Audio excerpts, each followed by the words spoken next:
ગુજરાત સરકાર દ્વારા ગ્રામીણ વિસ્તારનો વિકાસ થાય અને ગ્રામીણ વિસ્તારની પબ્લિકને પોતાના જ ગામમાં સેવા અને સવલત મળી રહે તેના માટે લાખો રૂપિયાની ગ્રાન્ટ ફાળવવામાં આવતી હોય છે.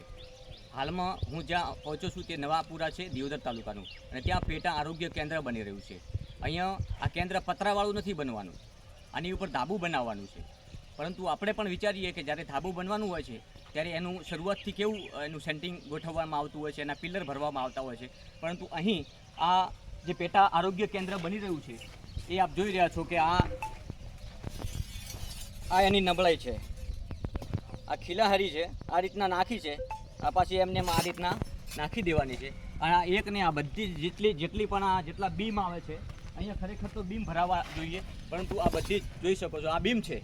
આ એક ખીલા ઉપર આ લોકો બીમ રાખવાના છે, એક જ ખીલા ઉપર જોઈ રહ્યા છો. અહીંયા આવી રીતનું આ કામ ચાલુ છે. હવે આને ભ્રષ્ટાચાર ગણવો કે શું ગણવું, આને પોતાના ખિસ્સા ભરવાના માટે કામ કરતા હશે ને. આપ જોઈ રહ્યા છો આ બધી આ રીતના જ છે. અને અહીંયા પણ હાલમાં કામગીરી ચાલુ છે. આવું કામ થઈ રહ્યું છે તાલુકામાં, અને આ તાલુકામાં કોઈને બોલવા દેવામાં આવતા નથી અને કોઈને બોલવું પણ નથી. ખોટું થતું હોય તો બોલવું જરૂરી છે. મારું ગામ હોય કે મારા વિસ્તારના, મારા તાલુકાનું કે મારા જિલ્લાનું કોઈ પણ ગામ હોય કે કોઈ પણ શહેર હોય, જ્યાં ખોટું થતું હોય ત્યાં હર હંમેશા હું પહોંચતો હોઉં છું. આપ જોઈ રહ્યા છો અહીંયા પણ ખોટું થઈ રહ્યું છે. હવે આપણું જ્યારે આપણે ઘર બનાવતા હોય છે, આપણા ઘરનો પિલર ભરતા હોય છે, આપણા ઘરનું સેન્ટિંગ ગોઠવતા હોય છે, ત્યારે કેવી રીતે, તો આ પણ એક ઘર છે.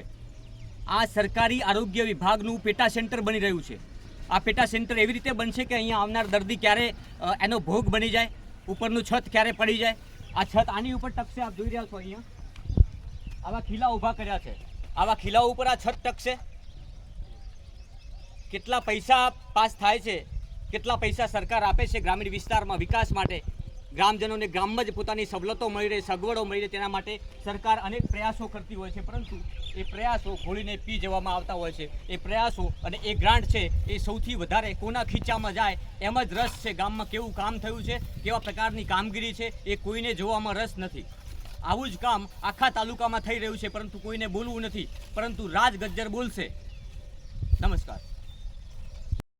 આવી કામગીરીથી માત્ર અધિકારીઓ અને કોન્ટ્રાક્ટરોના ખીચા જ ભરાતા હોય છે. અહીંયા કોઈ આ વિસ્તારના લોકોને સગવડ કે સવલત મળવાની વાત નથી. અહીંયા માત્ર ખીચા ભરવાની વાત છે. અને આપ જોઈ રહ્યા છો સ્પષ્ટ દેખાય છે કે જો આની ગ્રાન્ટ પાસ થઈ હશે તો આના ટેન્ડરમાં પણ બધું જ હશે લખેલું, આપણે બધું જ મેળવી રહીશું. આપણા ઘરનું જ્યારે ધાબુ ભરવામાં આવતું હોય છે ત્યારે આપણે સેન્ટિંગ ભરતા હોય છીએ, ત્યારબાદ એના પિલર ભરાતા હોય છે. અહીંયા કેટલા પિલર આવે છે, પરંતુ એ પિલરો જે છે એ શેની ઉપર બનાવવાના છે? આ એક સળિયા ઉપર. તો એક સળિયા ઉપર શું અહીંયા આ જે આરોગ્ય વિભાગનું પેટા સેન્ટર બની રહ્યું છે તો એનું ધાબુ આ એક સળિયા ઉપર ટકી રહેશે? કેટલા વર્ષ ટકશે એક સળિયા ઉપર?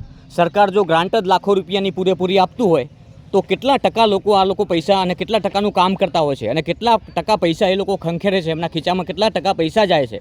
આનો હિસાબ પણ આપણે માગવો જોઈએ ને, કારણ કે આ તો આપણા જ પૈસા છે અને આપણા જ પૈસા આ તાગડધીના થઈ રહ્યા છે. તો આ તાગડધીના બંધ કરાવવા માટે આપણે તો કંઈક કરવું પડે ને, આપણે તો બોલવું પડે ને. તો બોલવાનું બંધ નહીં થાય, આ તાગડધીના જે થાય છે ને એ બંધ થશે અને આવું કામ ચલાવી લેવામાં આવશે પણ નહીં. મારા વિસ્તારમાં, મારા બનાસકાંઠામાં, મારા વિસ્તારમાં, મારા તાલુકામાં ક્યાંય પણ આવું ખોટું થતું હશે તો સૌથી પહેલાં પહોંચવાની મારી હિંમત છે.